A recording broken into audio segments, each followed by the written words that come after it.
أعوذ بالله من الشيطان الرجيم بسم الله الرحمن الرحيم فأما من أوتي كتابه بيمينه فيقول هاؤم اقرءوا كتابيه إني ظننت أني ملاق حسابيه فهو في عيشة راضية في جنة عالية قطوفها دانية كلوا واشربوا هنيئا بما أسلفتم في الأيام الخالية.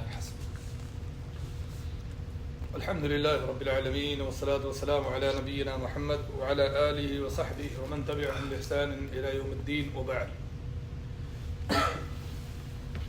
ابھی آپ کے سامنے سورۃ الحاقہ کی چند آیات کریمہ پڑھی گئی ہیں جن کے اندر اللہ سبحانہ و تعالی نے جنت اور اہل جنت کا ذکر فرمایا گیا فَأَمَّا مَنْ أُوتِيَ كِتَابَهُ بِيَمِينِهِ فَيَقُولُ هَاؤُمُ اقْرَءُوا كِتَابِيَهْ، اور جس کا نام اعمال اس کے دائیں ہاتھ میں دیا جائے گا وہ یہ کہے گا هَاؤُمُ اقْرَءُوا كِتَابِيَهْ، لو میرا نام اعمال پڑھو، انی ظننت انی ملاق حسابیہ، مجھے تو کامل یقین تھا کہ مجھے اپنا حساب ملنا ہے، ہم نے دنیا میں جو کچھ کیا ہے اس کا حساب پانا ہے، اس کا مجھے یقین تھا۔ فَهُوَ فِي عِيشَةٍ رَاضِيَةٍ، تو وہ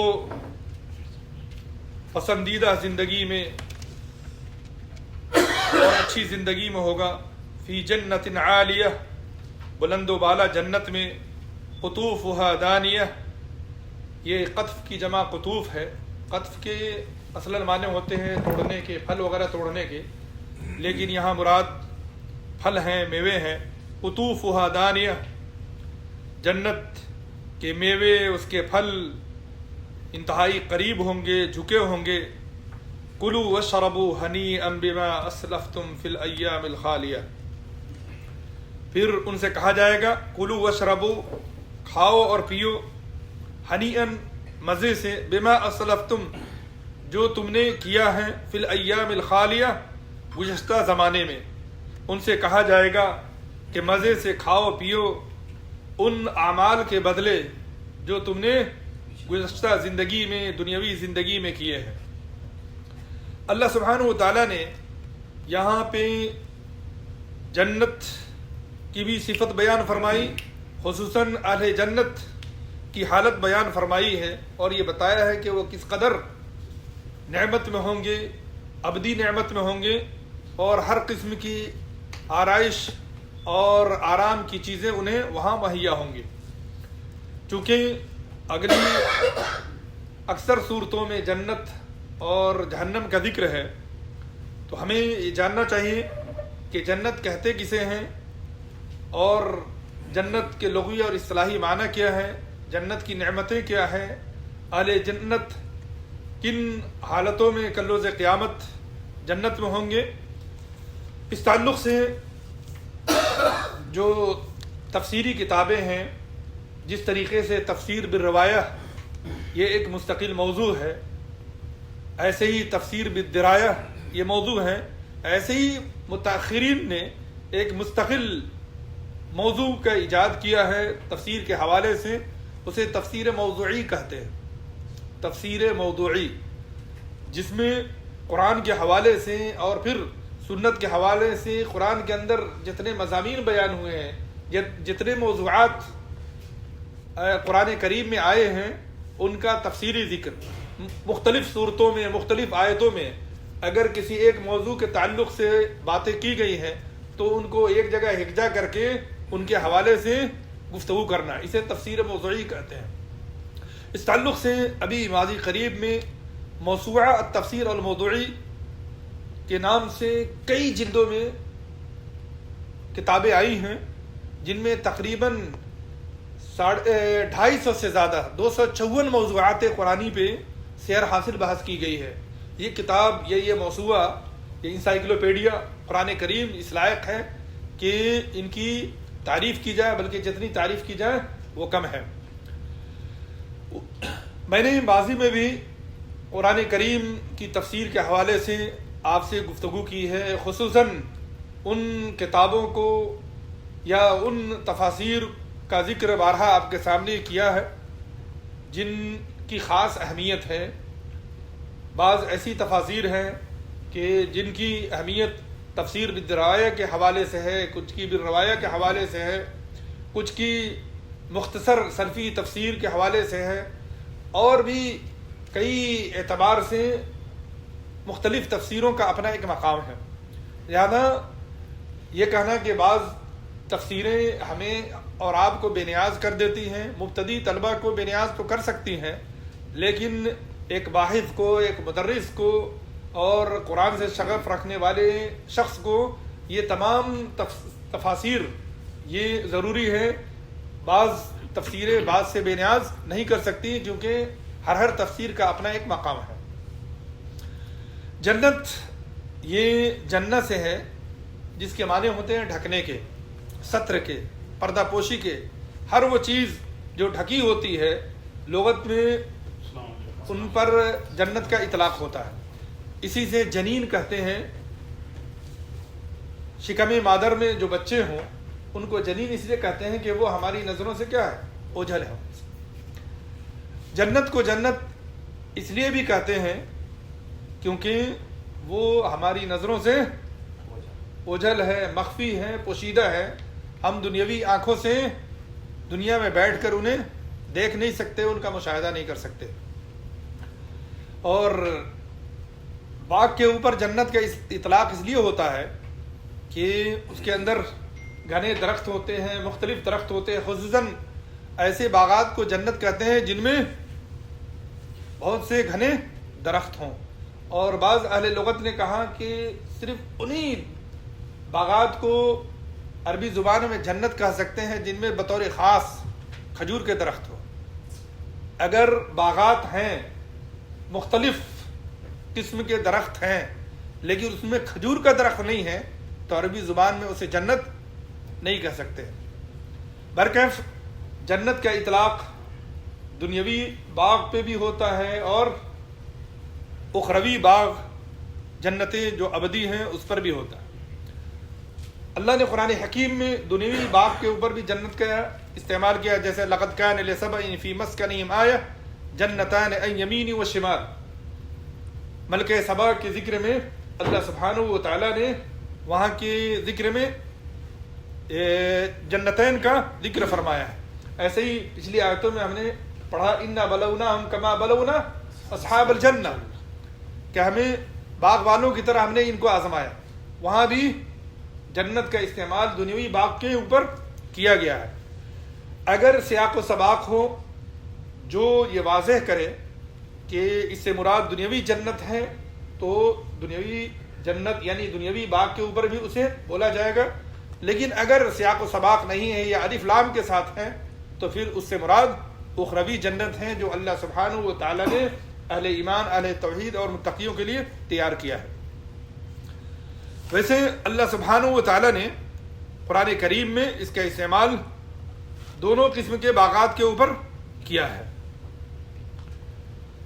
جنت کے اندر کیا کچھ نعمتیں ہوں گی، ان کا تفصیلی ذکر سے پہلے اجمالاً ایک حدیث قدسی کے حوالے سے جنت کی نعمت کو سمجھا جا سکتا ہے، اور یہ تمام باتیں جو میں آپ کے سامنے اختصار کے ساتھ رکھ رہا ہوں اسی تفسیر موضوعی کے حوالے سے۔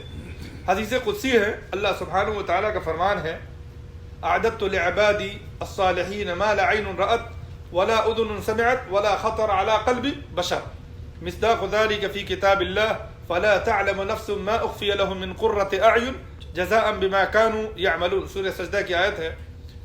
حضرت ابو ہریرہ کی حدیث ہے، نبی کریم صلی اللہ علیہ وسلم سے روایت کرتے ہیں کہ اللہ فرماتا ہے میں نے اپنے صالح بندوں کے لیے ایسی نعمتیں تیار کی ہیں جنہیں نہ کسی آنکھ نے دیکھا، نہ کسی کان نے سنا، اور نہ کسی قلب بشر پہ اس کا خیال آ سکتا ہے اس دنیا میں۔ اور اس کا مصداق اللہ سبحانہ و تعالی کی کتاب میں یہ آیت ہے، فَلَا تَعْلَمُ نَفْسٌ مَا أُخْفِيَ لَهُم مِّن قُرَّةِ أَعْيُنٍ، کہ کسی نفس کو نہیں معلوم جو اللہ سبحانہ و تعالیٰ نے اس کی آنکھوں کی ٹھنڈک کے طور پہ نعمتیں تیار کر رکھی ہیں ان اعمال صالحہ کے بدلے جو وہ دنیا میں کیا کرتے تھے۔ یعنی جو ایمان والے ہیں اور ایمان کے تقاضے پر عمل کرنے والے، عمل صالح کرنے والے ہیں، اللہ سبحانہ و تعالیٰ نے ان کی آنکھوں کی ٹھنڈک کے لیے جنت میں ایسی نعمتیں تیار کر کی ہیں جن کا اس دنیا میں بیٹھے خیال بھی نہیں آ سکتا۔ یہ جنت کی جو بھی نعمتیں ہیں جن کا تفصیلی ذکر آگے آئے گا، جنت کی تمام نعمتیں دائمی اور ابدی ہیں۔ جو شخص ایک مرتبہ جنت میں داخل ہوگا وہ پھر اس جنت سے کبھی نہیں نکلے گا۔ جو اعمال صالحہ کے بدلے میں جنت میں جائے گا وہ تو جنت سے کبھی نہیں نکلے گا۔ البتہ اگر کسی کو اللہ سبحانہ و تعالیٰ نے ابتدائی طور پہ جنت میں داخل کیا ہے تو اس کا جنت سے نکلنا ممکن ہے، جیسا کہ حضرت آدم علیہ السلام کے حوالے سے پڑھتے ہیں کہ اللہ سبحانہ و تعالیٰ نے انہیں پہلے پہل جنت میں رکھا، پھر انہیں جنت سے نکالا گیا۔ اگر اس جنت سے مراد وہی جنت ہے جو اللہ سبحانہ و تعالیٰ اہل ایمان اہل تقویٰ کو عطا کریں گے تو اس سے مراد پھر یہ ہے کہ جو اعمال صالحہ کے بدلے میں جنت میں جائیں گے وہ کبھی نہیں نکلیں گے۔ البتہ جسے اللہ سبحانہ و تعالیٰ اپنے فضل و کرم سے ابتدا میں جنت میں داخل کریں اس کا جنت سے نکلنا محال نہیں ہے، جیسا کہ حضرت آدم علیہ السلام کو اللہ سبحانہ و تعالیٰ نے جنت سے نکالا۔ جنت ویسے تو اللہ سبحانہ و تعالیٰ کے فضل و کرم سے انسان جائے گا، لیکن اس کا سبب عمل صالح ہے، ایمان اور عمل صالح ہیں، جیسا کہ نبی کریم صلی اللہ علیہ وسلم کی حدیث ہے، حضرت عبادہ بن صامت راوی ہے کہ من شہد اللہ الہ الا اللہ وحدہ لا شریک لہ وان محمدا عبدہ ورسولہ وان عیسی عبد اللہ ورسولہ وکلمتہ القاها الى مریم وروح منہ والجنۃ حق والنار حق ادخلہ اللہ الجنۃ علی ما کان من العمل، کہ جس نے اس بات کی گواہی دی کہ اللہ کے علاوہ کوئی معبود برحق نہیں ہے، اللہ کا کوئی شریک نہیں ہے، اور محمد صلی اللہ علیہ وسلم اللہ کے بندے اور رسول ہیں، یعنی اللہ کی وحدانیت اور آخری نبی محمد صلی اللہ علیہ وسلم کی عبودیت اور رسالت کی گواہی دی۔ ہمارے یہاں ہند و پاک میں کچھ ایسے لوگ بھی ہیں جو رسالت کی گواہی تو دیتے ہیں لیکن آخری نبی محمد صلی اللہ علیہ وسلم کی عبودیت کی گواہی نہیں دیتے، انہیں بندہ نہیں مانتے، وہ کہتے ہیں نور ہے۔ برکیف اس موضوع میں نہیں جانا، اس حدیث کے اندر اس بات کی صراحت موجود ہے کہ جس نے اللہ کی وحدانیت کی گواہی دی اور محمد صلی اللہ علیہ وسلم کی عبودیت اور رسالت کی گواہی دی، وَأَنَّ عِيسَى عَبْدُ اللَّهِ وَرَسُولُهُ، اور اس بات کی گواہی دی کہ حضرت عیسیٰ بھی اللہ کے بندے اور رسول ہے۔ حضرت عیسیٰ بھی کوئی خدا نہیں بلکہ وہ اللہ کے بندہ ہیں اور ان کے رسول ہیں۔ وَكَلِمَتُهُ أَلْقَاهَا إِلَى مَرْيَمَ وَرُوحٌ مِّنْهُ، اور اللہ کا وہ کلمہ ہے جو اللہ نے حضرت مریم کی طرف ڈالا، یعنی حضرت عیسیٰ علیہ السلام کو کلمہ اس لیے کہا جاتا ہے کیونکہ اللہ تعالیٰ نے انہیں کلمہ کن سے پیدا کیا۔ والنار حق والجنت حق والنار حق، اور جس نے یہ گواہی دی کہ جنت حق ہے اور جہنم بھی حق ہے، ادخلہ اللہ الجنہ، اللہ تعالیٰ اسے جنت میں داخل فرمائے گا چاہے اس کا عمل جیسا بھی ہو۔ یعنی اگر وہ مومن اور موحد ہے اور نبیوں اور رسولوں کی عبودیت اور رسالت کی گواہی دینے والے ہیں، مشترکہ گواہی، تو اللہ سبحانہ و تعالیٰ اسے ایک نہ ایک دن جنت میں داخل ضرور فرمائیں گے۔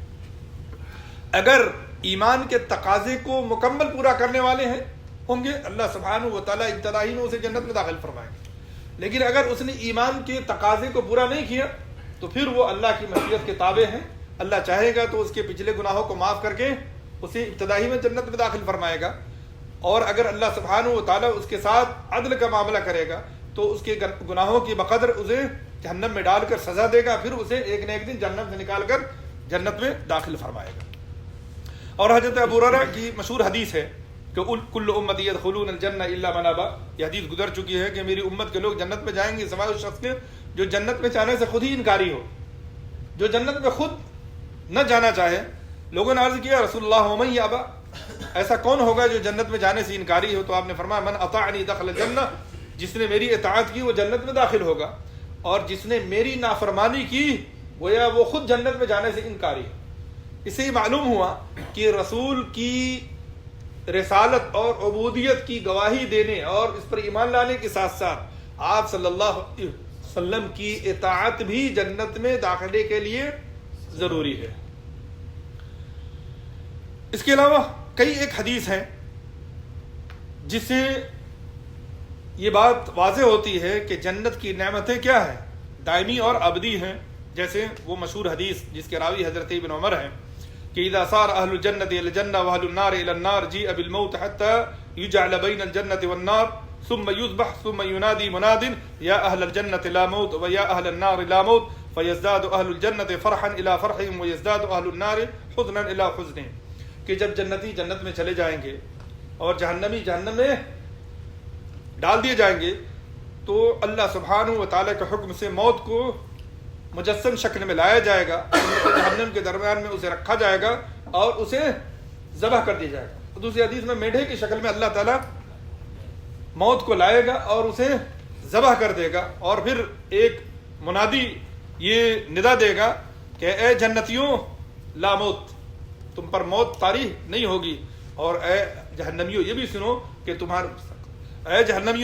کہ تمہارے اوپر موت طاری نہیں ہوگی۔ فیزداد اہل الجنت فرحا الی فرحہم، تو اس کے بعد جنتیوں کی خوشی میں اضافہ ہوگا اور جہنمیوں کے غم میں اضافہ ہوگا۔ اللہ تعالی ہم سب کی حفاظت فرمائے۔ اور حضرت ابو ہریرہ کی مشہور حدیث ہے، اور یہ تمام حدیثیں صحیح ہیں، من يدخل الجنت ينعم ولا ييأس ولا يبأس، کہ جو جنت میں داخل ہوگا وہ ہمیشہ خوشحالی میں رہے گا، کبھی بدحالی کا شکار نہیں ہوگا، ہمیشہ آرام و آرائش میں ہوگا، کبھی تکلیف میں نہیں جائے گا، اور لا تبلا ثیابہ، اس کے کپڑے کبھی پرانے نہیں ہوں گے، لا یفنا شبابہ، اس کی جوانی کبھی ختم نہیں ہوگی۔ اس کے علاوہ اور بھی کئی ایک حدیث ہیں، جیسے ان لکم ان تصحوا فلا تسقموا ابدا وان لکم ان تحیوا فلا تموتوا ابدا وان لکم ان تشبوا فلا تحرموا ابدا، کہ جنتی جب جنت میں چلے جائیں گے تو کہا جائے گا کہ اب تم کبھی بیمار نہیں ہوگے، ہمیشہ صحت مند رہو گے، اور کبھی مرو گے نہیں، ہمیشہ زندہ رہو گے، تم ہمیشہ جوان رہو گے، کبھی بوڑھے نہیں ہوگے، تم پر بڑھاپا کبھی طاری نہیں ہوگا، اور ہمیشہ نعمت رہو گے، کبھی تکلیف میں نہیں ہوگے۔ وَنُودُوا أَن تِلْكُمُ الْجَنَّةُ أُورِثْتُمُوهَا بِمَا كُنْتُمْ تَعْمَلُونَ إِلَى آخِرِهِ۔ لیکن یہ بات اچھی طرح ہمارے ذہنوں میں بیٹھ جائے کہ کوئی شخص عمل کے بلبوتے پہ جنت میں داخل نہیں، بغیر اللہ کے فضل و کرم اور رحمت کے کوئی شخص جنت میں داخل نہیں ہوگا، کیونکہ جنت اللہ کی ہے، جنت کا مالک اللہ سبحانہ و تعالیٰ ہے، وہ جسے چاہے گا جنت میں داخل کرے گا، کوئی عمل کے بلبوتے پہ جنت میں جانے کے گمان اور غرور میں مبتلا نہ ہو۔ اس تعلق سے بہت مشہور حدیث ہے کہ آپ صلی اللہ علیہ وسلم نے فرمایا لن يدخل احدا عمله الجنہ، کسی کا عمل اس سے جنت میں داخل نہیں کرا سکتا۔ لوگوں نے عرض کی ولا انت یا رسول اللہ، کیا آپ کا عمل بھی؟ تو آپ نے فرمایا لا ولا انا، ہاں میں بھی، میرا عمل بھی، الا ان يتغمدني الله بفضل ورحمت، الا کہ اللہ تعالیٰ اپنے فضل و کرم سے جو ہے مجھے ڈھانپ لے۔ نبی صلی اللہ علیہ وسلم جن کے اگلے اور پچھلے تمام گناہ معاف کر دیے گئے، جنہیں اللہ سبحانہ و تعالیٰ جنت میں سب سے اعلیٰ مقام وسیلہ عطا کرے گا، وہ بھی اپنی امت کو سبق دیتے ہوئے یہ کہہ رہے ہیں کہ میں بھی اپنے عمل کے بلبوتے پہ جنت میں داخل نہیں ہوں گا، بلکہ اللہ تعالیٰ اپنے فضل و کرم سے مجھے ڈھانپ لے گا تو میں جنت میں داخل ہوں گا۔ فسددوا وقاربوا الی آخرہ۔ خلاصہ یہ کہ جنت کی نعمتیں کیا ہیں؟ دائمی ہیں، اور جنتی جب جنت میں جائیں گے تو پھر نکالے نہیں جائیں گے، اور اللہ سبحانہ و تعالی انہیں ہر تکلیف سے محفوظ رکھے گا، اور یہ بھی کہ کسی کا عمل اسے جنت میں نہیں لے جا سکتا، جب تک کہ اس کے اوپر اللہ سبحانہ و تعالیٰ کا خاص فضل و کرم نہ ہو۔ جنت کے بارے میں جب قرآنی صورتیں یا آیتیں ہم پڑھتے ہیں یا حدیثیں پڑھتے ہیں تو دیکھتے ہیں جنت کے مختلف نام ہیں۔ کہیں دار السلام کہا گیا، اللہ نے فرمایا لہم دار السلام عند ربہم، جنت کو اللہ تعالیٰ نے دار السلام بھی کہا ہے۔ اور اللہ سبحانہ و تعالیٰ نے دوسری آیت میں فرمایا واللہ یدعو الی دار السلام ویہدی من یشاء الی صراط مستقیم، کہ ان کے لیے سلامتی کا گھر ہے اپنے پروردگار کے پاس۔ ایسے ہی کہیں اللہ تعالیٰ نے اسے جنت الخلد کہا ہے، قل اذالی خیر ام جنت الخلد التی وعد المتقون، کہ یہ بہتر ہے یا وہ جنت الخلد جس کا وعدہ اللہ سبحانہ و تعالیٰ نے متقیوں سے کیا ہے، کانت لہم جزاء و مصیرا۔ ایسے ہی دار المقامہ بھی جو ہے اسے کہا گیا ہے، جیسے اللہ نے فرمایا الذی احلنا دار المقامۃ من فضلہ لا یمسنا فیہا نصب ولا یمسنا فیہا لغوب۔ ایسے ہی اللہ تعالیٰ نے جنات عدن کہا ہے اور جنت المأوا کہا گیا ہے، اور ایسے ہی فردوس کہا گیا۔ جنت کے اندر مختلف درجات ہیں، ان میں جو سب سے اعلیٰ درجہ ہے اسے جنت الفردوس کہتے ہیں۔ یہ مشترکہ لوگوں کے لیے، یعنی عام لوگوں کے لیے، عام اللہ کے نیک بندوں کے لیے، عام نبیوں اور رسولوں کے لیے جو سب سے اعلیٰ کلاس ہے اسے جنت الفردوس کہتے ہیں۔ اللہ نے قرآن حکیم میں بھی ایک سے زیادہ آیتوں میں اس کا ذکر فرمایا الذین یرثون الفردوس ہم فیہا خالدون، یہی وہ لوگ ہیں اللہ کے نیک بندے۔ سورہ مومن میں جب مومنوں کے اوصاف بیان کیے گئے کہا گیا یہی فردوس کے وارث ہوں گے جس میں وہ ہمیشہ ہمیشہ رہیں گے۔ اور اللہ نے سورہ کہف کے اندر فرمایا ان الذین آمنوا وعملوا الصالحات کانت لهم جنات الفردوس نزلا۔ اور نبی کریم صلی اللہ علیہ وسلم نے فرمایا فَإِذَا سَأَلْتُمْ اللَّهَ فَاسْأَلُوهُ الْفِرْدَوْسَ، جب تم اللہ سے سوال کرو تو جنت الفردوس کا سوال کرو، اللہ سے مانگو تو جنت الفردوس مانگو۔ فَإِنَّهُ أَوْسَطُ الْجَنَّةِ وَأَعْلَى الْجَنَّةِ، سب سے اعلیٰ اور سب سے افضل جو درجہ ہے وہ جنت الفردوس ہے۔ وَفَوْقَهُ عَرْشُ الرَّحْمَٰنِ، کیوں سب سے اعلیٰ اور ارفع ہے؟ کیونکہ اس کے اوپر اللہ سبحانہ و تعالیٰ کا عرش ہے۔ وَمِنْهُ تَفَجَّرُ أَنْهَارُ الْجَنَّةِ، اور جنت الفردوسی سے جنت کی تمام نہریں نکلتی ہیں، پھوٹتی ہیں۔ اسی معلوم ہوا کہ سب سے اعلیٰ اور سب سے ارفع جو درجہ ہے جنت کا وہ جنت الفردوس ہے، اور یہ عمومی درجہ، ورنہ اس سے بھی اعلیٰ ایک درجہ ہے جسے وسیلہ کہتے ہیں۔ اور یہیں سے ہمیں اور آپ کو ایک لفظ سمجھنا ہے کہ اس اعلیٰ درجے کو وسیلہ کیوں کہتے ہیں، کیونکہ شریعت میں عربی زبان میں جب بھی کسی چیز کا نام دیا جاتا ہے تو اس میں اس کے لغوی معنی کا کچھ نہ کچھ اعتبار ضرور ہوتا ہے۔ وسیلہ کا معنی ہوتا ہے قربت، وسیلہ کے معنی ہوتے ہیں قربت کے، وسیلہ کے معنی ہوتے ہیں پہنچنے کے۔ وسیلہ اس سب سے اعلیٰ درجے کو اس لیے کہتے ہیں کہ وہ رب العالمین سے سب سے زیادہ قریب ہے، اس لیے اسے کیا کہتے ہیں وسیلہ۔ اور وہ مشہور حدیث ہے جو آپ نے سنی ہوگی کہ اذا سمعتم المؤذن فقولوا مثل ما يقول، کہ جب تم مؤذن کو اذان دیتا سنو تو اس کا جواب دو ثم صلوا علی، پھر اس کے بعد میرے اوپر درود بھیجو۔ فإنه من صلى علی صلاة صلی اللہ علیہ بعشرہ، کیونکہ جو میرے اوپر ایک مرتبہ صلاۃ بھیجے گا اس کے بدلے اللہ تعالیٰ جو ہے 10 مرتبہ اس کے اوپر صلاۃ بھیجے گا۔ اور صلاۃ کا معنی جو ہے محققین اہل علم کے حوالے سے میں نے پہلے بھی بتایا، صلاۃ کے شرعی معنی یہ ہے کہ اللہ سبحانہ و تعالیٰ اس کا ذکر مقرب فرشتوں میں کرے۔ صرف یہ نہیں کہ اللہ کی رحمتیں اترتی ہیں، بلکہ رحمت کے ساتھ ساتھ اللہ سبحانہ و تعالیٰ فخر سے ان کا ذکر ملائے اعلیٰ میں مقرب فرشتوں میں کرتا ہے۔ پھر آگے فرمایا کہ ثم صلی اللہ علیہ الوسیلہ، پھر اس کے بعد تم اللہ سے اللہ سے میرے لیے وسیلے کا سوال کرو۔ فإنه من سأل لي الوسیلہ حلت له شفاعتی، جو اللہ سے میرے لیے وسیلہ مانگے گا اس کے حق میں میری شفاعت قبول ہوگی۔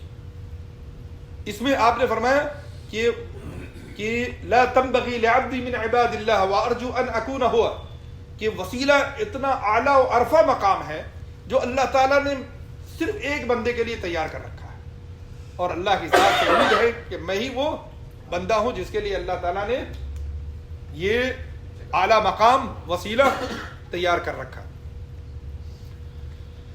جنتی جنت میں جب جائیں گے اس سے پہلے خصوصاً جنت الفردوس یا دیگر جو جنات کا ذکر ہوا، اس سے یہ تو واضح ہو گیا کہ جنت کے اندر مختلف درجے ہیں، کلاس ہیں، اور ان میں کافی فرق ہے۔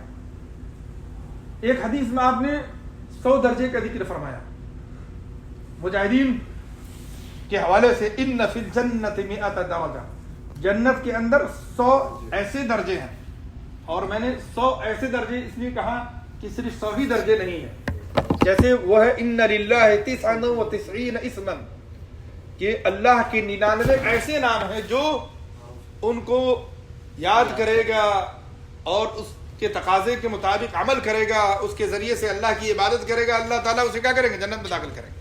اس کے علاوہ بھی اللہ کے نام ہیں۔ ایسے ہی صحیح قول کے مطابق جنت کے اندر 100 ایسے درجے ہیں جن کو اللہ تعالیٰ نے مجاہدوں کے لیے تیار کیا ہوا ہے۔ ما بین الدرجتین کما بین السماء والارض، ہر درجوں کے درمیان اتنا فرق ہے یا اتنا فاصلہ ہے جیسا کہ آسمان اور زمین کے درمیان فاصلہ ہے۔ فَإِذَا سَأَلْتُمْ اللَّهَ فَاسْأَلُوهُ الْفِرْدَوْسَ، آج شاید ہمارے لیے سمجھنا مشکل نہیں ہو، لیکن جب ہم آئے دن اخبارات پڑھتے ہیں اور آپ تو اس حوالے سے پڑھ کے آئے ہیں، جب آپ انفس و آفاق کے بارے میں پڑھتے ہیں، پلانٹ کے بارے میں پڑھتے ہیں، تو آپ کو پتہ چلتا ہے کہ زمین تو بہت چھوٹی مخلوق ہے، بہت بڑی بڑی مخلوق ہے، سورج اس سے کئی گنا زیادہ بڑا ہے۔ تو اللہ کی جو کرسی ہے، جو حضرت ابن عباس کی تفسیر کے مطابق رب العالمین کے قدم رکھنے کی جگہ ہے، وہ آسمان و زمین سے زیادہ بڑی ہے۔ وسع کرسیہ السماوات والارض، آیت الکرسی میں پڑھتے ہیں اللہ کی کرسی آسمان و زمین سے بڑی ہے۔ اور کرسی کیا ہے؟ کرسی حضرت ابن عباس کی تفسیر کے مطابق کیا ہے؟ رب العالمین کے قدم رکھنے کی جگہ ہے۔ اس سے میں معلوم ہوا کہ جنت کے اندر بہت سے درجے ہیں، خصوصاً 100 درجے ایسے ہیں جو اللہ نے مجاہدوں کے لیے تیار کر رکھے ہیں، اور ان درجوں کے درمیان کافی فاصلہ ہے، اور ان تمام کے اوپر جنت الفردوس ہے، اس کے اوپر وسیلہ ہے، اور اس کے اوپر رب العالمین کا عرش ہے۔ اور جنت اور دنیا، بلکہ اخروی زندگی اور دنیاوی زندگی میں ایک فرق یہ بھی ہے کہ دنیا کی نگاہ سے ہم رب العالمین کا دیدار نہیں کر سکتے، رب العالمین تو چھوڑیے، ہم بہت سی مخلوقات کو نہیں دیکھ سکتے، لیکن اخروی آنکھوں سے، جنت کی آنکھوں سے ہم رب العالمین کا دیدار کریں گے، بلکہ جنتی کو جو سب سے بڑی نعمت ملے گی وہ رب العالمین کا دیدار ہی ہوگا۔ اور اتنے فرق کے باوجود سارے درجے میں، چاہے جس کلاس اور جس درجے میں جنتی ہو، وہ رب العالمین کا دیدار کرے گا۔ مشہور حدیث ہے ان اہل الجنہ یتراءون اہل الغرف من فوقهم كما تراءون الكوكب الدري الغابر في الافق من المشرق والمغرب، کہ جنتی جو اوپر محلوں میں جو ہوں گے، بالا خانوں میں، ان کو دیکھیں گے ایسے ہی جیسے آسمان میں ابھرتے ستارے کو وہ دیکھتے ہیں۔ ہر آدمی دیکھتا ہے، ایسا نہیں ہو کہ لوگوں کو دیکھنے کی وجہ سے دوسروں کے لیے دیکھنا مشکل ہو۔ ان کے درمیان اتنا زیادہ فرق۔ قالوا یا رسول اللہ تلک منازل الانبیاء لا یبلغها غیرهم، یہ تو اللہ تعالیٰ نے انبیاء کا مقام رکھا ہے جس مقام کو غیر انبیاء نہیں پہنچ سکتے۔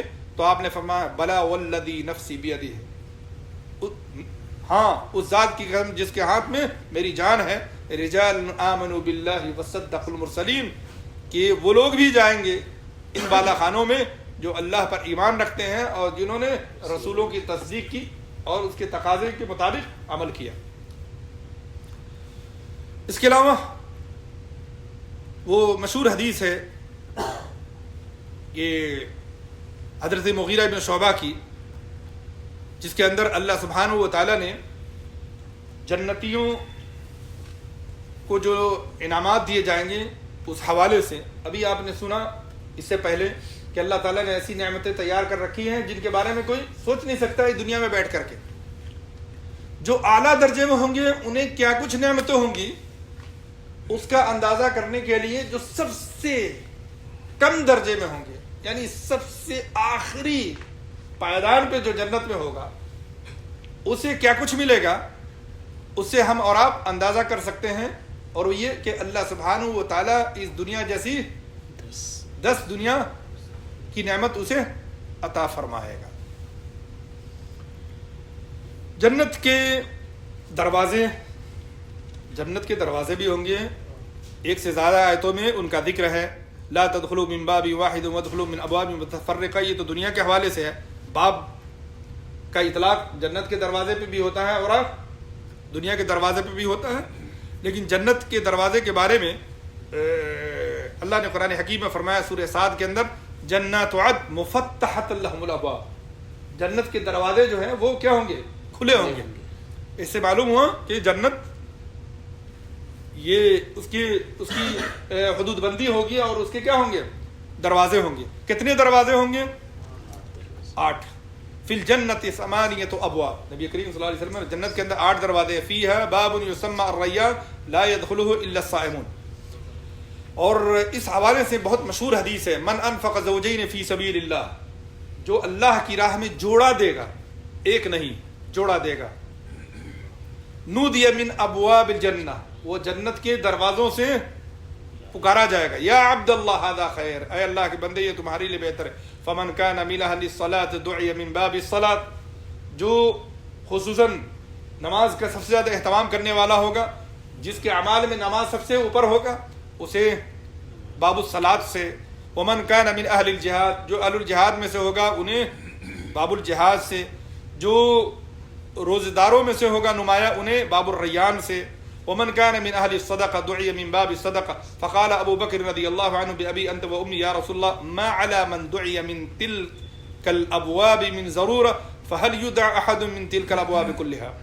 جب ان دروازوں کا ایک کے بعد دیگر ذکر سنا نبی کریم صلی اللہ علیہ وسلم کی زبان مبارک سے، تو حضرت ابوبکر نے کہا یا رسول اللہ کہ جنہیں ان جو ہے دروازوں سے پکارا جائے گا انہیں تو کوئی ضرورت نہیں ہوگی، پھر کیا کوئی ایسا شخص ہوگا جسے ان تمام دروازوں سے پکارا جائے گا؟ تو یعنی روزہ دار کو باب الریان سے، نمازی کو باب الصلاۃ سے، اور جہاد فی سبیل اللہ میں اپنی جان کا نذرانہ پیش کرنے والے کو باب الجہاد سے. تو آپ نے فرمایا کیا کوئی ایسا شخص ہوگا جسے جنت کے 8 دروازے سے بیک وقت ندا دی جائے گی کہ آؤ آؤ؟ تو آپ صلی اللہ علیہ وسلم نے فرمایا ہاں، وَأَرْجُو أَن تَكُونَ مِنْهُمْ، اور مجھے امید ہے کہ ابو بکر تم بھی ان لوگوں میں سے ہو جنہیں جنت کے تمام دروازوں سے ندا دی جائے گی، پکارا جائے گا، بلایا جائے گا. جنت کے جو دروازے ہوں گے 8 ہوں گے. آپ سوچیں گے کہ 8 ہی دروازے سے اتنے لوگ، حرم میں تو اتنے دروازے اتنی بھیڑ ہوتی ہے. حالانکہ دنیا کی چیزوں پہ آخرت کی کسی چیز کا قیاس کرنا یہ صحیح نہیں ہے، لیکن ہم انسان ہیں، کسی نہ کسی زاویے سے اس طرح کی سوچ رکھتے ہیں. تو آپ سنیں کہ جنت کے اندر جو دروازے ہوں گے تو دروازے، لیکن وہ دروازے کتنے وسیع ہوں گے اس کا اندازہ اس حدیث سے کریں. انما بین المصراعین من مصاریع الجنہ کما بین مکہ و حجر، کہ جنت کے دروازوں جو کواڑ ہوں گے، دونوں کواڑ کے درمیان، کواڑ سمجھتے ہیں دونوں دروازے یا دونوں دروازے، دونوں پٹ، دونوں کواڑ کے درمیان یا دونوں پٹ کے درمیان اتنا فاصلہ ہوگا جتنا فاصلہ مکہ اور حجر کے درمیان. حجر یہ منطقہ جو شرقیہ ہے آج کا، پرانے زمانے میں اسے بحرین کہا جاتا تھا. یہاں پہ ایک جگہ ہوا کرتی تھی جسے حجر کہا کرتے تھے. اگر آپ حدیث میں یا قدیم تاریخ میں بحرین پڑھیں تو اسے مراد یہ بحرین نہیں ہے، اس سے مراد یہ پورا شرقیہ ہے. اور اس کا ہیڈ کوارٹر ہوا کرتا تھا الاحسا یا حفوف. تو اس ایریا میں ایک شہر تھا جسے حجر کہا کرتے تھے. اب مکہ سے حجر کی دوری آپ سب کو پتہ ہے، یہاں سے مکہ جو ہے کتنی دور ہے. اور آپ نے فرمایا کما بین مکہ و بصرہ، اور جیسا کہ مکہ اور بصرہ کے درمیان، بصرہ نہیں، بصرہ بعد میں آباد ہوا. بصرہ یہ شام کا ایک شہر ہے حران وغیرہ کے قریب. تو شام سے مکہ کی دوری آپ اندازہ کر سکتے ہیں صرف ایک دروازے کی وسعت اتنی ہوگی. یہ کسی انسانی کلام کے حوالے سے نہیں بلکہ نبی کریم صلی اللہ علیہ وسلم کی وہ حدیث ہیں جن کی زبان مبارک سے بلکہ جن کی زبان وحی ترجمان ہے. اور آپ صلی اللہ علیہ وسلم نے یہ بھی بتایا کہ سب سے پہلے جنت میں کون جائے گا. اگر آپ سے پوچھے کہ جنت میں سب سے پہلے کون جائیں گے، امت کے اعتبار سے سب سے پہلے امت محمدیہ، فرد کے اعتبار سے سب سے پہلے آخری نبی محمد صلی اللہ علیہ وسلم یہ جنت میں داخل ہوں گے. مشہور حدیث ہے آتی باب الجنہ یوم القیامہ فاستفتح، میں جنت کے دروازے کے پاس آؤں گا، دروازہ بند ہوگا، فاستفتح تو میں دروازہ کھٹکھٹاؤں گا تو خازن کہے گا من انت، آپ کون؟ تو میں کہوں گا محمد صلی اللہ علیہ وسلم. تو اس دروازے کا یہ جنت کا خازن کہے گا بک امرت اللہ افتح لاحد قبلک، مجھے یہی حکم ہے کہ آپ سے پہلے کسی اور کے لیے جنت کا دروازہ ہے. یہ نبی کریم صلی اللہ علیہ وسلم کی خصوصیت میں سے ایک اہم خصوصیت ہے کہ بغیر آپ کے جنت کا دروازہ بھی کسی اور کے لیے نہیں کھلے گا صلی اللہ علیہ وسلم. یہ تو جنت کے دروازے ہوئے. جنت کے اندر نہریں ہوں گی. ایک آیت میں تو ہم لوگ پڑھتے ہیں جو مشہور آیت ہے مثل الجنة التي وعد المتقون فيها انہار من ماء غیر آسن وانہار من لبن لم يتغیر طعمه وانہار من خمر لذة للشاربین وانہار من عسل مصفى. اس میں 4 جنتوں کا ذکر فرمایا، 4 نہروں کا ذکر فرمایا. مثل الجنت التي وعد المتقین، اس جنت کی مثال جس کا وعدہ اللہ تعالیٰ نے متقیوں سے کیا ہے.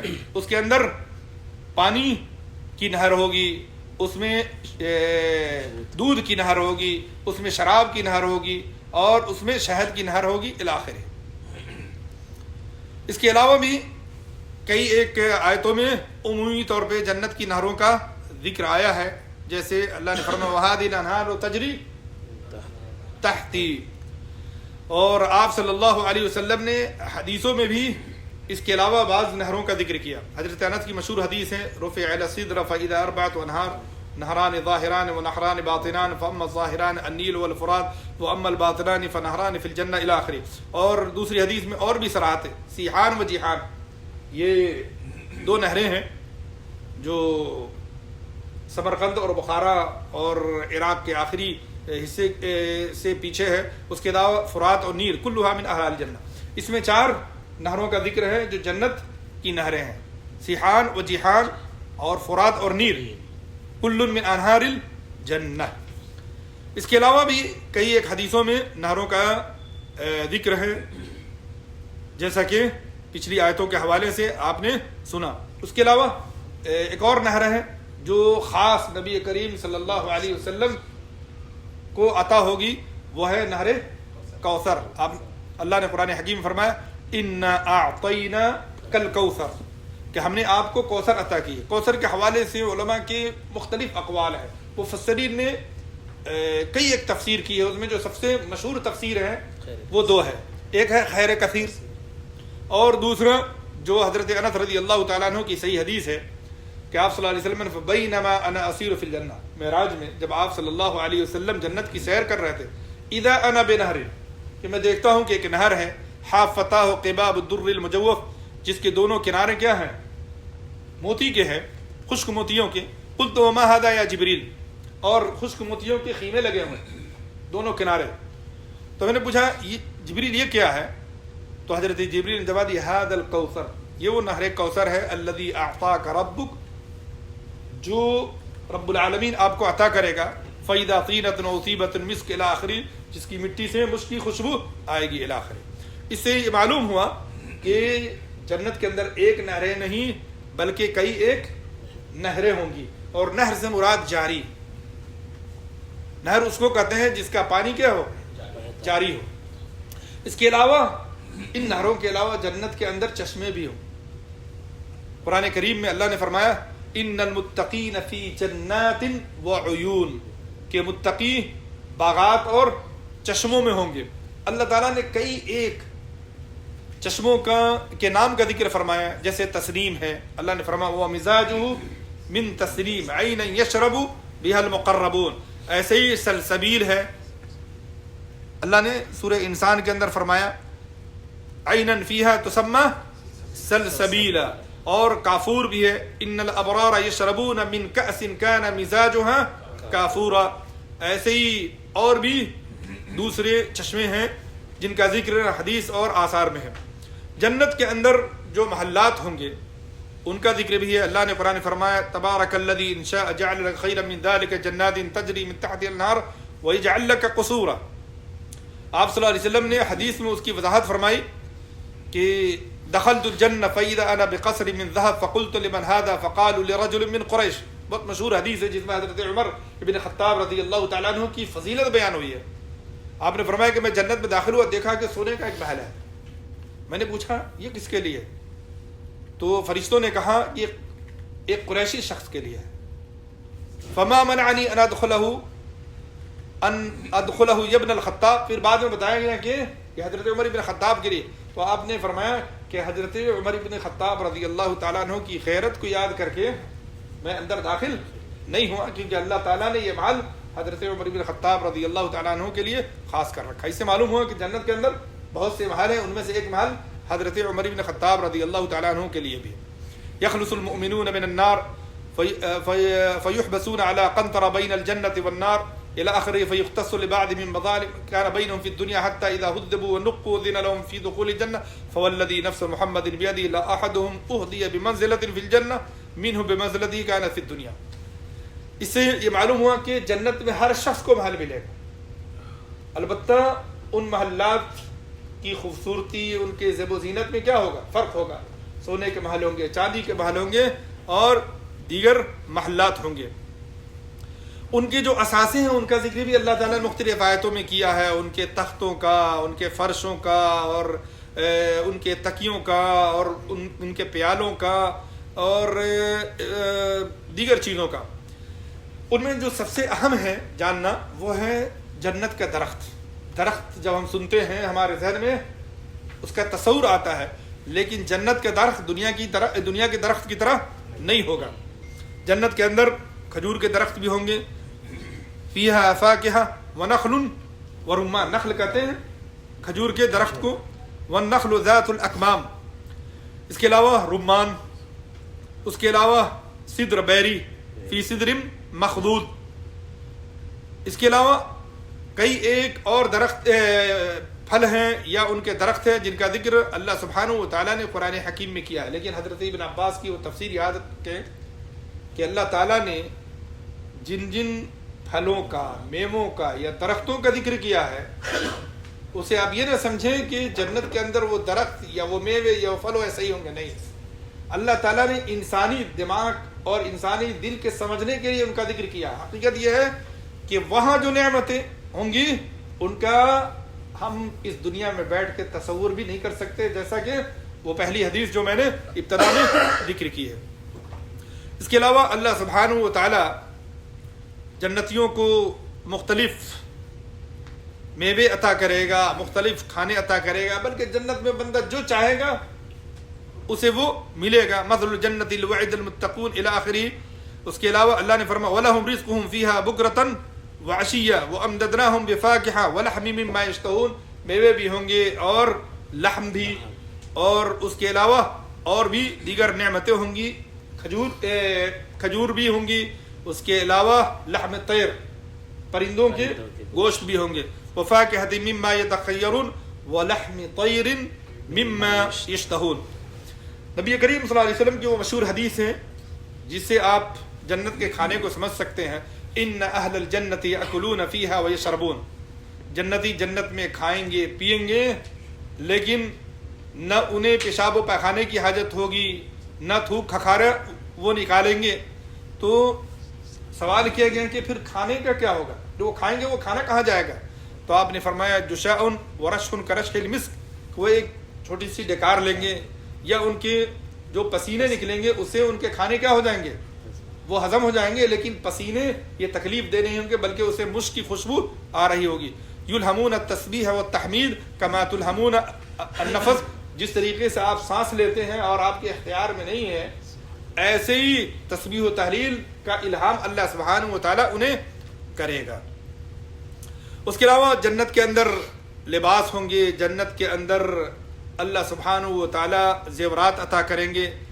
کئی ایک حدیثوں میں ان کا ذکر ہے، جنت میں ریشم کے کپڑے پہنیں گے اور مختلف زیورات اللہ سبحانہ و تعالیٰ انہیں عطا کرے گا۔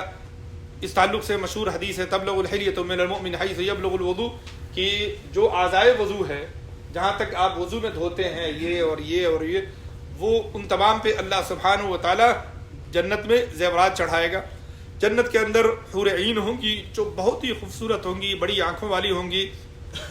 مختلف آیات میں خصوصاً سورہ رحمان کے اندر اللہ سبحانہ و تعالیٰ نے ان کا ذکر فرمایا ہے، سورہ صافات کے اندر اور دیگر صورتوں کے اندر نبی کریم صلی اللہ علیہ وسلم نے ان کے حسن و جمال کا ذکر کرتے ہوئے فرمایا لو ان امرأة من اہل الجنہ اطلعت الى اہل الجنہ لاضاءت ما بینہما، کہ اگر جنت کی کوئی عورت دنیا والوں کو دیکھ لے، دنیا والوں کی طرف نظر اٹھا کے دیکھ لے، تو آسمان و زمین کے درمیان جو کچھ ہے وہ چمک جائے۔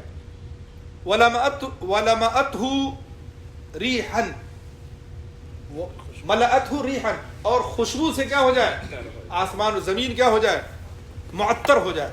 وَلَنَصِيفُهَا عَلَى رَأْسِهَا خَيْرٌ مِّنَ الدُّنْيَا وَمَا فِيهَا، اور ان کے سروں کے اوپر جو دوپٹہ ہوگا وہ دنیا اور دنیا کی تمام نعمتوں سے وہ بہتر ہے۔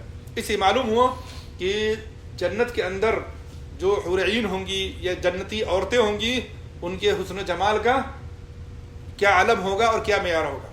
اور مرد اور عورت کے مزاج کا فرق سمجھتے ہیں آپ، اپنے بچوں کو یا اپنے چھوٹے بھائیوں کو کہتے ہیں کہ اگر تم پڑھو، محنت کرو گے یا اتنے نمبر لاؤ یا فلاں جو ہے مرتبہ حاصل کر لو تو میں تمہاری خوبصورت لڑکی سے شادی کروا دوں گا، کہتے ہیں نا۔ لیکن بیٹیوں کو ایسی بات نہیں کہتے، بیٹیوں کو ایسی بات نہیں کہتے۔ تو اللہ تعالیٰ نے مردوں کے لیے وہ باتیں کی ہیں جو مردوں کو مرغوب ہے، اور عورتوں کے لیے بطور خاص ان باتوں کا ذکر کیا ہے جو عورتوں کے مزاج کے اعتبار سے ہیں۔ عورتیں حسن و جمال چاہتی ہے، اللہ تعالیٰ انہیں وہ حسن و جمال عطا کرے گا جن کا وہ دنیا میں بیٹھ کے تصور بھی نہیں کر سکتے۔ اس کے علاوہ جو دنیا میں مومن عورتیں ہیں یا جنتیوں کی جو بیویاں ہوں گی، اللہ سبحانہ و تعالیٰ اگر وہ بھی جنتی ہوں گی تو انہیں شوہر کی زوجیت میں اللہ تعالیٰ رکھے گا۔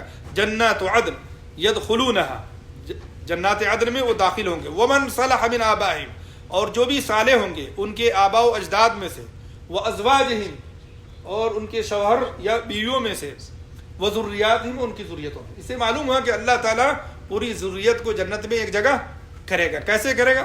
آپ ایک اور آیت سن لیں، والذین آمنوا، اور جو ایمان لائے، واتبعتہم ذریتہم بایمان، اور بعد میں ان کی ذریت ایمان میں ان کی پیروی کی، یعنی ان کی ذریت بھی مومن رہی، عمل صالح کرنے والی رہی، تو اللہ تعالیٰ کیا فرمائیں گے، کیا کریں گے، الحقنا بہم ذریتہم، تو ان کی ذریت کو اللہ تعالیٰ ان کے آباء و اجداد کے ساتھ کیا کر دے گا، ملا دے گا۔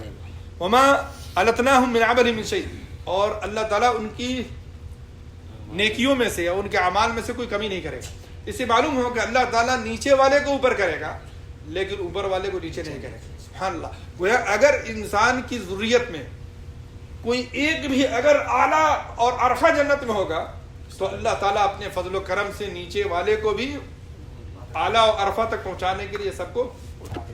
لہذا کوشش کریں کہ اپنی ذریت میں کوئی نیک اور صالح بنے، جس حد تک کوشش کر سکتے ہوں کہ کوئی اللہ کی کتاب کا حافظ بنے، عالم بنے، اور اس پر عمل کرنے والا بنے اور اس کی دعوت دینے والا بنے، تاکہ دنیا میں بھی ہمیں نیک نامی ہو اور آخرت میں بھی جنت کے اندر درجات کی بلندی ہمیں حاصل ہو۔ جنت کے اندر خادم بھی ہوں گے، اور جنت کی نعمتوں میں سے جو اہل علم نے ذکر کیا بطور خاص جنت کے بازار کا، جنت کے اندر جو ہے ایک مارکیٹ یا بازار ہوگا جس کے بارے میں نبی کریم صلی اللہ علیہ وسلم نے فرمایا ان فی الجنت لسوقا یاتونها کل جمعہ، کہ جنت کے اندر ایک بازار ہے یا بازار ہوگا جس بازار میں جنتی ہر جمعے کو جائیں گے. یعنی جیسے ہمارے یہاں گاؤں میں جو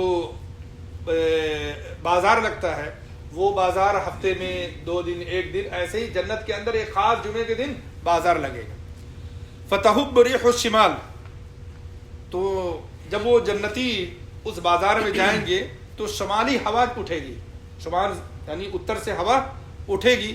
فتحسو فی وجوہہم وثیابہم، جب تیز ہوا اٹھے گی تو ان کے چہرے اور کپڑوں پہ تھوڑی مٹی ڈال دے گی، اور وہ مٹی دنیا کی مٹی تو ہوگی نہیں. فیزدادون حسنا وجمالا، جس سے ان کے حسن و جمال میں بہت اضافہ ہو جائے گا. فیرجعون الی اہلیہم وقد زادوا حسنا وجمالا، جب حسن و جمال میں اضافے کے ساتھ اپنے گھر لوٹیں گے تو ان کے اہل و عیال ان سے کہیں گے لقد زدتم بعدنا حسنا جمالا، کہ تمہارے حسن و جمال میں تو میرے بعد اور اضافہ ہو گیا. تو وہ خود کہیں گے وانتم واللہ لقد زدتم بعدنا حسنا وجمالا، تمہارے حسن و جمال میں بھی اضافہ ہو گیا. تو اللہ سبحانہ و تعالیٰ بطور خاص جمعے کے دن جنتیوں کے حسن و جمال میں اضافہ فرمائے گا. بقیہ جنتیوں کے اخلاق اور جنتیوں کے جو درجات ہوں گے اس حوالے سے وہ بہت مشہور حدیث ہے ان اول زمرۃ يدخلون الجنہ علی صورۃ القمر لیلۃ البدر. گویا کہ سارے جنتی ایک جیسے نہیں ہوں گے، نہ جاتے ہوئے ہوں گے نہ جنت میں ہوں گے. اسی لیے آپ صلی اللہ علیہ وسلم نے فرمایا جنت کے اندر جنتی کئی قافلے میں جائیں گے یا کئی گروہ میں جائیں گے. جو پہلا گروہ جنت میں داخل ہوگا ان کے چہرے 14ویں کی چاند کی طرح چمک رہے ہوں گے. والذین یلونہم علی اشد کوکب دری فی السماء ذا، پھر جو اس کے بعد جو گروہ جنت میں داخل ہوگا وہ آسمان میں سب سے زیادہ چمکنے والے ستارے کے مانند ان کے چہرے چمک رہے ہوں گے. لا یبولون ولا یتغوطون ولا یمتخطون ولا یدفلون الی آخری، جس کا ذکر پہلے ہوا کہ جنتی جنت میں انہیں پیشاب پاخانے قضاء حاجت کی ضرورت نہیں ہوگی.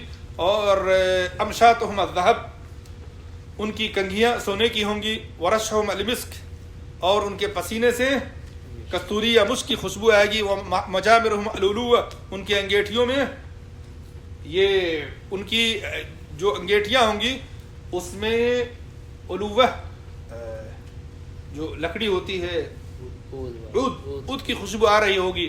جی اس کے بعد آپ صلی اللہ علیہ وسلم نے وَلِكُلِّ وَاحِدٍ مِّنْهُمْ زَوْجَتَانِ، اور ہر جنتی کی 2 بیویاں ہوں گی. یَرَى مُخُّ سَاقِهِمَا مِنْ وَرَاءِ اللَّحْمِ مِنَ الْحُسْنِ لَا اخْتِلَافَ بَيْنَهُمْ وَلَا تَبَاغُض قُلُوبُهُمْ، وہ انتہائی خوبصورت ہوں گی، ایسا لگیں گا جیسے وہ شیشے کی بنی ہے. لا اختلاف بینہم، لیکن جنتیوں کے اندر کوئی اختلاف نہیں ہوگا، کوئی اوپر ہوگا کوئی نیچے ہوگا، کسی قسم کا کوئی حسد نہیں ہوگا. کیوں؟ قلوبہم قلب واحد، ان کے دل ایک دل کی طرح ہوں گے. کیونکہ جنتی اس وقت تک جنت میں نہیں جائیں گے جب تک کہ ان کے دلوں سے حسد نہ نکال دیا جائے. وَنَزَعْنَا مَا فِي صُدُورِهِم مِّن غِلٍّ، اللہ تعالیٰ جنتی کو جنت میں بھیجنے سے پہلے ان کے دلوں سے تمام حقد، حسد اور جلن اور ڈاہ کو نکال دے گا. سارے بھائی بھائی ہو جائیں گے، ایک دل کی طرح ہو جائیں گے. تب اللہ تعالیٰ انہیں جنت میں، گویا کہ حسد اور بغض اور کینہ یہ جنت میں داخل ہونے سے مانع اور رکاوٹ. اور اسی لیے آپ صلی اللہ علیہ وسلم نے حسد کے بارے میں کہا کہ حسد جو ہے نا یہ نیکیوں کے لیے کیا ہے، یہ نیکیوں کے لیے استورا ہے. جس طریقے سے استورے سے بال، سر کے بال پورے ختم ہو جاتے ہیں، اسی طریقے سے حسد سے انسان کے اعمال صالحہ یہ کیا ہو جاتے ہیں، ختم ہو جاتے ہیں. یسبحون اللہ بکرۃ وعشیلا. اس کے علاوہ جنتی جنت میں جائیں گے، ان کی عمر کیا ہوگی، ان کی شکل کیا ہوگی. آپ نے فرمایا یدخل اہل الجنت الجنہ جردن مردن مکحلین، جنتی جنت میں جائیں گے تو وہ ان کے بال نہیں ہوں گے، یعنی داڑھی کے اور دیگر بال ابھی نہیں نکلے ہوں گے، جیسے کہ عنفوان شباب میں بال نہیں نکلتے. مکحلین، بڑی بڑی آنکھیں ہوں گی. ابناء 30 او 33 سنہ، ان کی عمر 30 سال ہوگی یا 33 سال ہوگی، جیسا کہ حدیث میں ہے. اہل الجنت جرد مرد کحل لا یفنا شبابہم ولا تبلا ثیابہم۔ اس کے علاوہ جنت کے اندر جنتی کو تمام نعمتیں ملیں گی جن کا ہم اور آپ تصور نہیں کر سکتے، لیکن جو سب سے بڑی نعمت ہوگی وہ رب العالمین کا دیدار ہوگا۔ نبی کریم صلی اللہ علیہ وسلم نے فرمایا، اس سے پہلے قرآن کی وہ مشہور آیت ہے سورہ نجم کی، للذین احسنوا الحسنى وزیادہ، کہ جو اچھے اعمال کرنے والے ہوں گے اللہ سبحانہ و تعالیٰ انہیں اچھا بدلہ دے گا اور اضافی طور پہ اور بھی کچھ دے گا۔ اس کی تفسیر مفسرین نے کی ہے رؤیت باری تعالیٰ سے، لیجزی الذین اساءوا بما عملوا ویجزی الذین احسنوا بالحسنى۔